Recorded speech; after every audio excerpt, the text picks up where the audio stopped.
first piece is the kick drum. Okay, how do you approach when you choose a kick drum? What's your process? Do you design your kick drums from scratch? Do you sample them? Do you have some go-to kick drums? I really like to take drum samples to start with.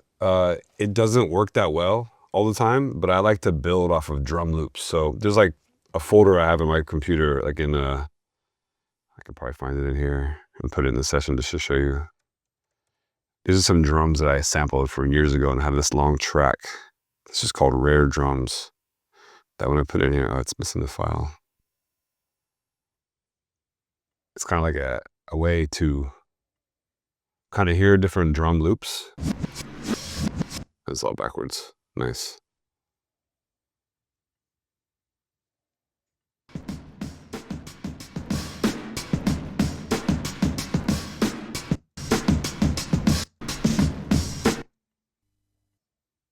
Here's the actual file here. So, just a bunch of drum breaks that I looped up. Vinyl.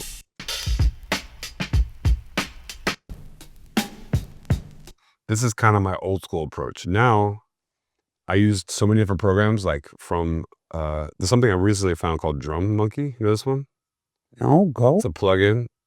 You just drop it in here. It's kind of like an AI plugin that I recently found. You pick a tempo and you can plug these drums in, pick a genre. I'd say hip hop trap. You press this, the monkey does the drums. Wow. And it can set up the different drums like this. This is like a new quick flow, right? But the drums don't sound that great. You could pick psytrance. But sometimes you put a song in the wrong tempo. It's quite cool. It can be something totally different. This is your typical, Lin drum 808 drum sounds all mixed together. If you say something like rock and metal might have a live sounding drum. And what you usually do when you go with this type of approach? You experiment, and then if you find something you like, you then export and make them sound nicer? You kind of maybe always want to start with the tempo, like 128, 122, whatever it is. The different kicks for different genres. If you're using Afro House, it's like a softer kick, something that's like a little bit more, not really clicky, a soft one. If you're using like straight EDM, you want something with like a heavy click. Like I might even use, this is like old school, I might even use the Nicky Romero kick for a plugin, something like that. And you can like kind of like find the transit. If you use that plugin, it's really easy to learn like about the dynamics of a drum kick, because then you can see, oh, that's too much click, that's too much sub. Then you can print things off. At this point, I might be using the same kick for like 20 songs because I kind of like found a perfect kick for that genre. But that's not that interesting for me. When I make songs now, I usually make songs with no drums, Okay. So that's the best way to songwrite. When you put drums on a song, it already picks the genre and it picks kind of like the attitude of the song. So when I'm writing a record, I'll start records usually with just melodies. I pick a BPM, we record melodies, and then the drums might be the last thing to happen. I've been recently writing with the pop singer and they're sending me demos that are uncompleted. Like, hey, can you finish production? Because they wrote all of them with no drums.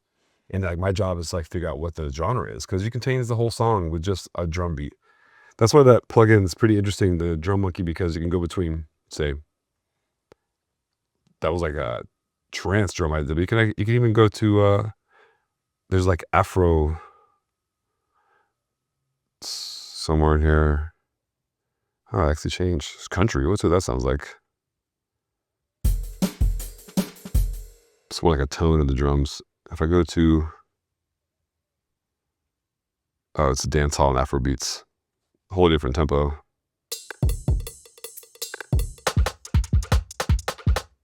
It's making it 160 because then you can kind of see like, oh, it's a whole different tempo. If you'd like something in this plugin, what's cool about it is you can just literally drag and drop the audio onto you have like drums built in already. And it will export the whole set, all the different stems? It depends on what you want. You can ask it to do the whole set, and then it makes a folder, and then it puts the drums here below you. Oh, that's cool. I just started using this like a month ago. It builds them out here. You do all. See how crazy, and it gives you also the MIDI. Yeah. So you can do both things. So now I have like a drum set here. This is something I just recently learned how to use this plugin. It's not that cool sounds, but then you have these drums. And I kick this and make a group so I can kind of understand what it is, new drums, whatever. And you can experiment with the genre. And I take the tempo and I go to 160 because that's where I started. This is like us doing the Take You There session. It warped them all, so you want to unwarp them. And on the kick drum, is there any specific thing you do when you choose the kick drum? Apart of choosing what's the genre, and so maybe more soft if you do Afro, or more punchy with top if you do EDM, are there any specific things you search in a kick drum, or you want to be sure your kick drum has? Well, I'll tell you what, when I use EDM kind of songs, I've been using this one Zed drum I stole from him for like 6 years. There's like some great kicks and they're on the top of here. This is like the trap drums of the last 10 years. People still using all the same drums because at the end of the day, Okay. 808s was like the peak of trap. There's nothing been done since then. You know, a lot of people layer 808s with live drums. That's like a lot of Kanye and like a lot of hip hop productions layered. Like when I did Elastic Heart, that's some 808s, but underneath the song, oh, that's a good session to open too. You know, Elastic Heart, see over Yeah. But back to, I might open this real quick. I'll save this real quick. That's a really good one to, I'll take you there, mess. Elastic Heart's a good one where I took a drum break. I love drum breaks. That's like cool. That's like why I started to do production in the first place.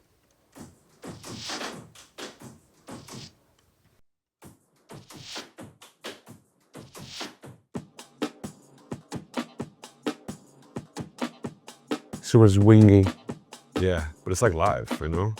Okay. I chopped it up and then what is in this session? It's missing all the files. Let me just open it real quick with the...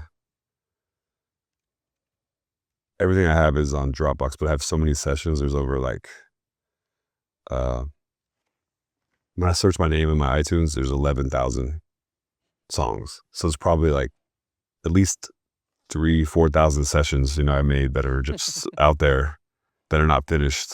This is January 2015, you know? Luckily, this one's still alive, but none of these things are on my Dropbox. They're just for like, if I want to use it later. Okay. This was a great record because I just took a sample that I had and I just was using it in the loop part of sampler and it just was like moving it around and it made this cool sound. When you hear the final version of Elastic Heart. Let's see if you can show it. It would be perfect. It's like, that's a remix. The hell?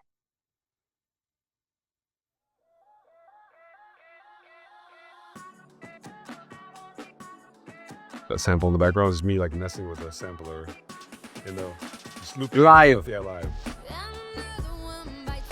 Can you show how you did it? Yeah, this is a good one. I think it's done.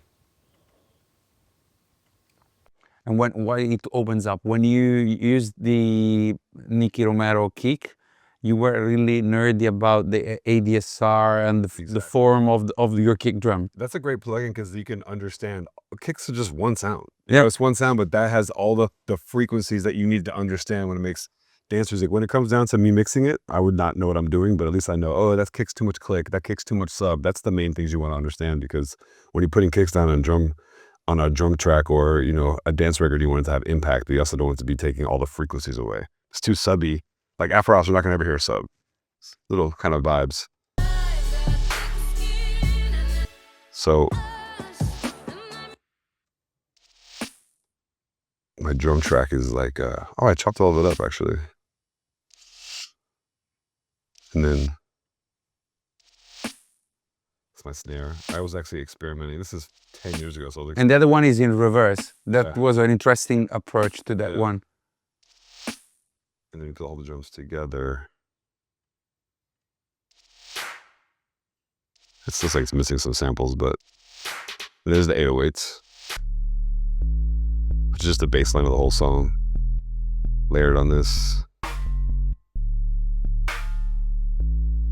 Some different texture with the drums. But the drum loop is my favorite part.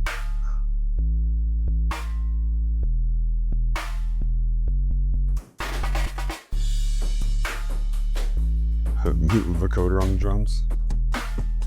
It makes everything. This is probably wrong, but I think it sounded, you know. This has no vocoder, but during the bridge is a vocoder.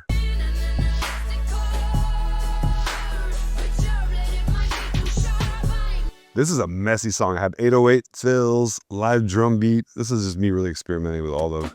I just wanted this loop. I really like this loop, this drum loop. And it's a chop, completely crazy. If you look at the whole thing, if I move it out, totally different tempo. But I like the way that the transients are working on this. So I was like, yeah, it's just caught up in little pieces. And it has that weird swing because you're hearing the hi-hats in like a at like 120 BPMs, but I made the song 65 BPMs. So it's probably like around. And on this one, how did you come up? I mean, you were retrofitting this groove to the main groove. So you were just creating this version of the loop fitting the main music. On this particular song, Sia is very picky on just sounds. She always wants to write on kind of major chord. She's like a pop writer, right? So I think the song started with just this original loop, which is like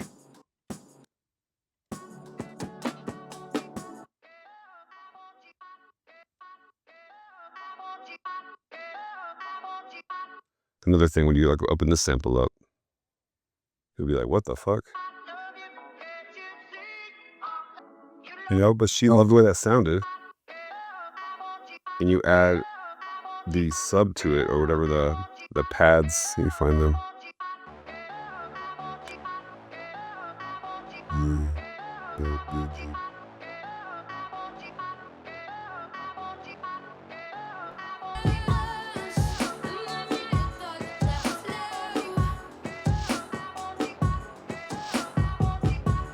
She looped this forever and it was like an earworm. She's like, I have a whole song for this because the texture was interesting. The chords were really easy to write to, but this drum loop gave it, I guess, Attitude. the attitude, you know, it's like hip hop and not. And this song has like The Weeknd on it too, I think. I don't know if he's on this version, but. And this is. Wow. More produces the chorus. Adding the 808s and, you know, when you're working on pop records, you always want the song to progress. It got to start somewhere so simple. Intro. By the time the verse comes in, there's more than the final chorus comes in and you're like, wow. Everything. You know, the whole song is like layered with 808s. It's the same chord progression all the time, but I gave it the 808s, the Lex Luger stems, whatever. So I see you coming lots of to when you produce your drums to small chops and re-editing of loops. Yeah. Correct. See, like there's the 808, but you need like a snappy to blend to it, you know. What we consider it's more like a hip hop beat anyway, but then you have the full.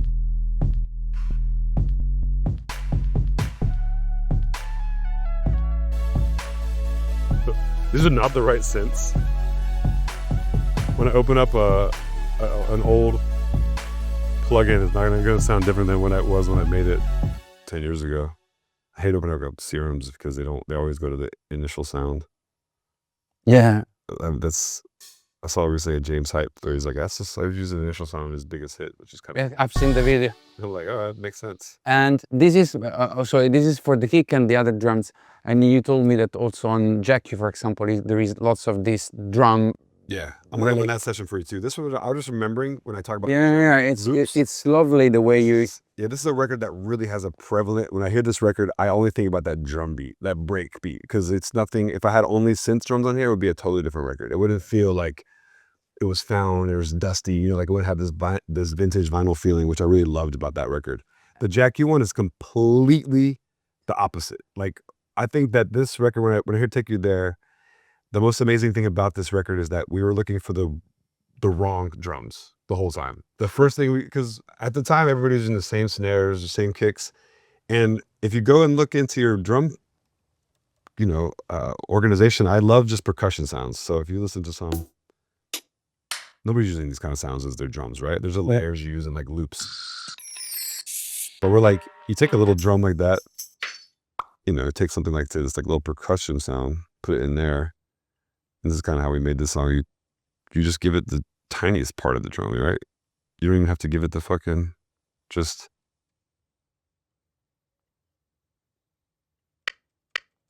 something like that, right? Yeah. And maybe you go down like an octave. Is it the same sound? You know? Actually, the second part is better. Whatever this is.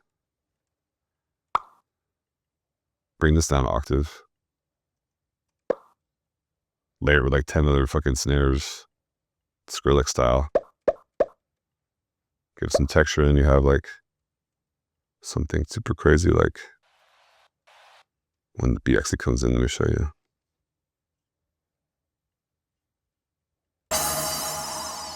Oh, those are the effects tracks.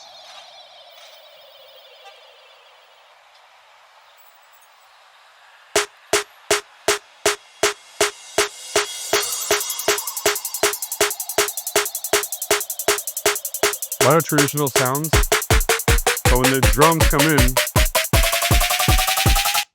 you get like...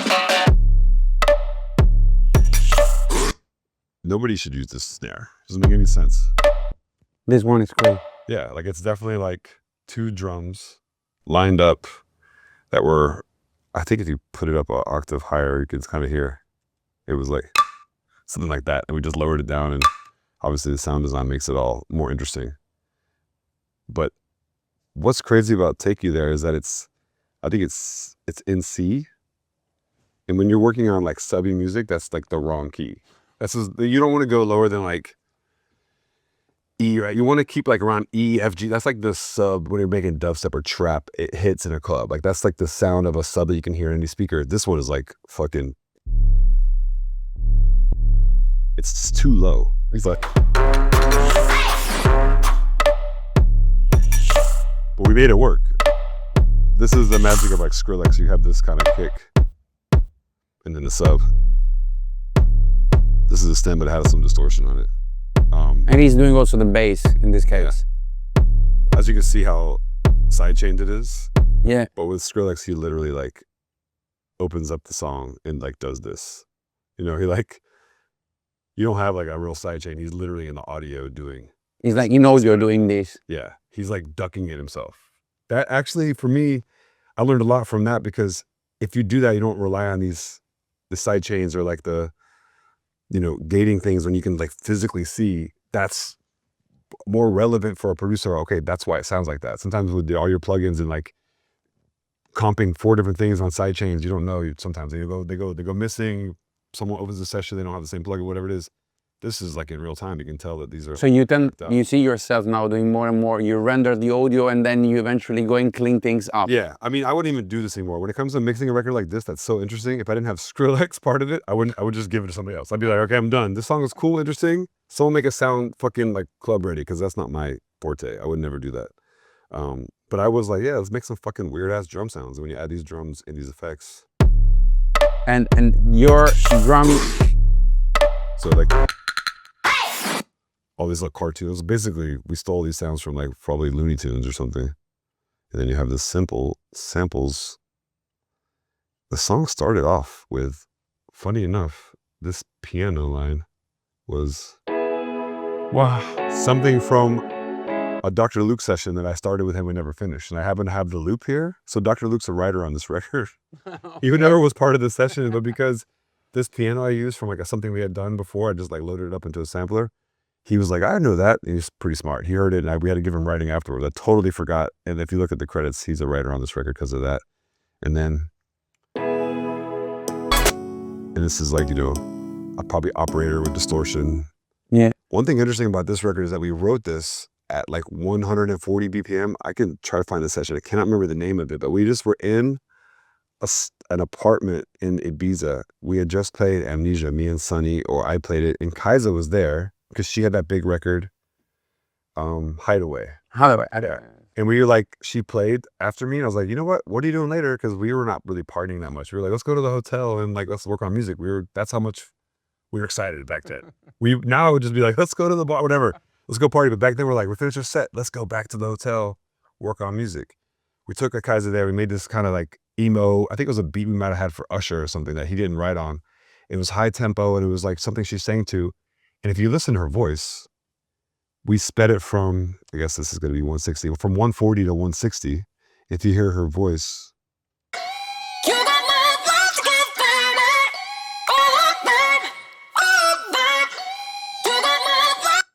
Let me just time stretch it because it was, if you slow the song down, it'll make a lot more sense.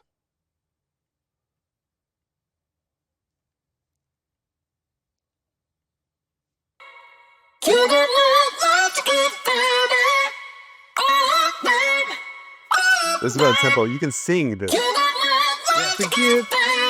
At 160, there's no way you can sing this live. Like, no one's writing a song like. Well, this is. I took a time off now.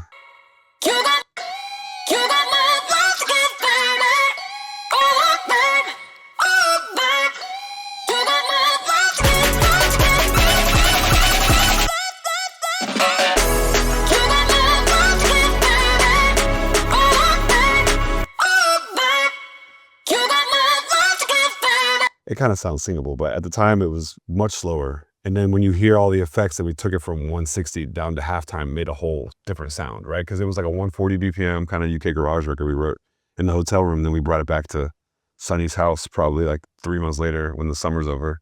It just messed us up. It was like a demo we had, and then we just kind of sat with this as a concept. How do we make this halftime and something crazy, something that's not dubstep, something that's not trap, something new? And then we started playing with percussion sounds, and then it came together, all these different parts. And I think this is all about, I mean, big piece of this is the drums and the way it sounds. 100%. If we didn't have these. This one. Yeah. Now, of course, we were like looking for drops. We were sick of just like, we were just like, what's a good drop? Like, this is fun. And how did you come up with this one? We probably put this horn in a sampler. I wish I could find that. But you probably just take a simpler and then just like, just take one note and try to figure out what.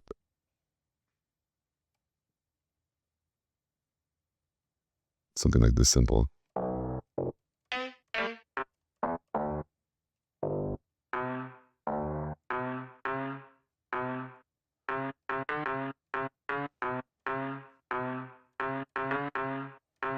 Just say. But it came from like a sound font, probably something I had found in like in my Brazilian days when the people were just using the shittiest little cool edit sounds. I love those sounds. So yeah, that became something new. Amazing. And then we're going to move to the synthesizer after this last part of the drums part is when you put the whole drum kit together, are you doing some adjustments? Are you cleaning it up? Are you going for less is more? Are there any specific things you search for the whole drum kit? I mean, the real genius when you put it in a bus, it's going to sound fucking crazy. Everything's going to sound distorted because they're all stems. But if you put this whole drum...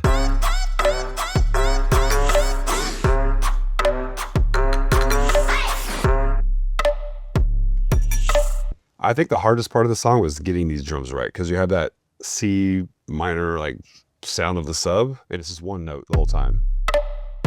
It doesn't like move. But getting that and that snare to like hit right, and then adding more and more percussion, adding like these effects that give it like a weird texture, all the haze, all the little weird parts. I would say 90% of the song was the drum mix. Everything else was pretty easy. Her vocals weren't mixing that great. And the drum mix was more Skrillex doing it? Skrillex is the drum king. Like, he can make anything, you know, you can take everything out of his music and just put drums and you can listen to all those records. They're so clean. They're so perfect. They take up the entire frequency. Like, he just finds space for everything. You know, he's not limiting it, not normalizing it. He's just like, this is the fucking, we just have like, these plugins are not even on, but. It's just something like this. Yeah. He kind of mixes underneath without a master chain, so that by the time you put it on there, it's going to sound really good, you know? And you think, just to go a bit deeper on this, is because I see from the outside is the way you write them, because you choose short sounds across the spectrum. So if I had something in these frequencies, there's such another one that covers this one, and in length they're very short. Everything is very tight. And exactly. You want because look how much space the sub's taking. When you look at this audio file, look at this. This is impressive. It's almost the entire frequency is going. So you have to find space for that kick to come in, and then when you put EQ on this, you can kind of see. You go on this one. So it's like all everything and everything, all the stairs up here. So you like leave. There's not any sub on this. On the snare, there's a little sub, but it's like blended in perfectly. Like, he knows exactly where everything is. We didn't even have this view when I was working on the song. We didn't have a big EQ back then. And then synths come in there, and it's kind of like once the drums are done, then you kind of fill it in with all the rest of the stuff. I think, at least this record particularly, because the drums are so massive. It sounds like you're getting like a giant's walking into a room or something, you know? Any specific plugin you like to use on drums? Lately, I've been just running my drums to a drum bus, you know, to kind of get it gritty. I'm not really into like finding the best impact. I'm working more on pop music. If I do house records, I just send it off to Luca or somebody to mix for me. You know, Luca's a great drummer. I'm like stunned with like mixing drum guys do a fuck. So I'm just like, I'm the guy that's like, I have an idea, and then I've spent so much time mixing records, and I'm like, that's not my fucking job anymore. I'm not good at it. I'm not great at it. I'd rather spend On the creation. 50% to create something, and then like, yo, here's my stems. It sucks too. Like, you know, I just did a record with Luca. I love Luca. Back to Luca Bertolisi, and it's from this funk genre. This is Benny Benassi, and when Luca worked his ass off, did like 20 versions, and one of my assistants down in Venezuela kind of like came up with a synth, and he just mixed it on like Fruity Loops, and it was like no plugin. It sounds kind of distorted. It fucked up. Me and Benny went back so many times. We're like, we're just gonna use a demo, because it just kind of makes the texture of that genre feel better as a demo. Luca made it like so perfect, like radio ready, Spotify ready, but we're like, you know, the attitude is kind of missing now. Yeah, sometimes it is, that's just what it is. Exactly. If you want to super clean up, I'm doing a remix for, say, right now I'm working on a remix for the Black Keys. It's their very first like dance remix they've ever done. So I want it to be played in every nightclub. I want it to be played on like every dance station I can, because it's the one chance they have to have a record getting on those playlists. Yeah. You know, a lot of times when people do radio dance remixes, it's not just like they want to be a part of the dance culture. It's to make those records last longer on the Billboard chart. Because when you have your radio dance remixes played on like, say, like my station on XM radio, or like BPM, or there's like a couple dance terrestrial radios like in Seattle, Miami. Those plays give that song a longer life. Like if you see Lil Nas X, I have a plaque out there that was remixed like crazy. It was the version with Billy Ray Cyrus came out about 2 months later, because it extended the life of the record, and it went so much further with that. And then I did dance remixes, and then had other remixes, and that just helps carry a record longer, because you want those charts. The labels want the charts to last as long as possible. So when you're getting asked to do dance remixes, it's not just like impact. It's like that's their way to have another version of the song to get played on different formats. Absolutely. The goal is always to get on top 40 or radio from a label's perspective, but dance helps a lot. It can help with like 10, 20% of your plays can come from dance radio. And a record like Iman Beck Rose's remix. Remember that song by St. John? It was like just a demo from St. John, but he had a remix done by that guy Iman Beck, and that record ended up becoming, I think, the biggest dance record of 2019. I mean, the record I'm talking about, Roses. Yeah. That record like never should have been big, but it was like it carried it to a different life. Absolutely. So sometimes dance remixes can become bigger than the remix. record. Yeah, of course. It's very rare, but the labels are always looking for that, because it costs them money. It's like, oh, here's $3,000, make a remix.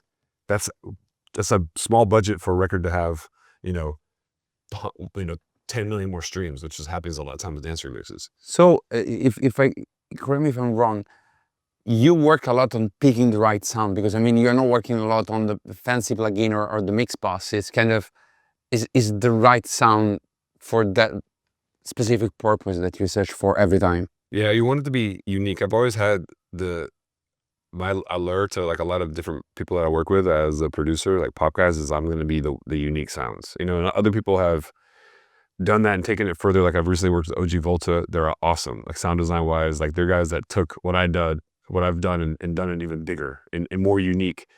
But a lot of times it's not really about the loudest sound. It's about what is the cultural sounds in there. Like it's, why did they sample this? Or like, why did they give it this texture? Or like, you know, Doechii recently sampled on Anxiety. She has a sample of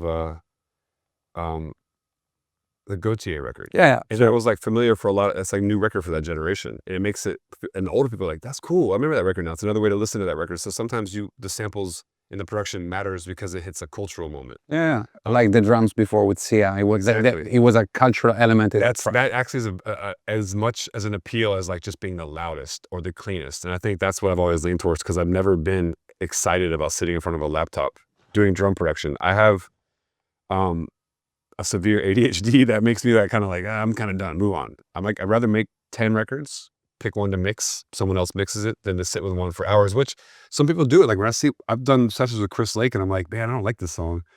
And, 4 days later it comes out and it's insane because he could create a sound and an attitude from just the mix. So there's records like that you don't, I can't make records like that. I can't see it through on the sonic level. I always see it through the concept level. And if it doesn't hit me quick enough, I move on. But that's great to collab. That's why I collab with something like exactly. because they can vision that sound design.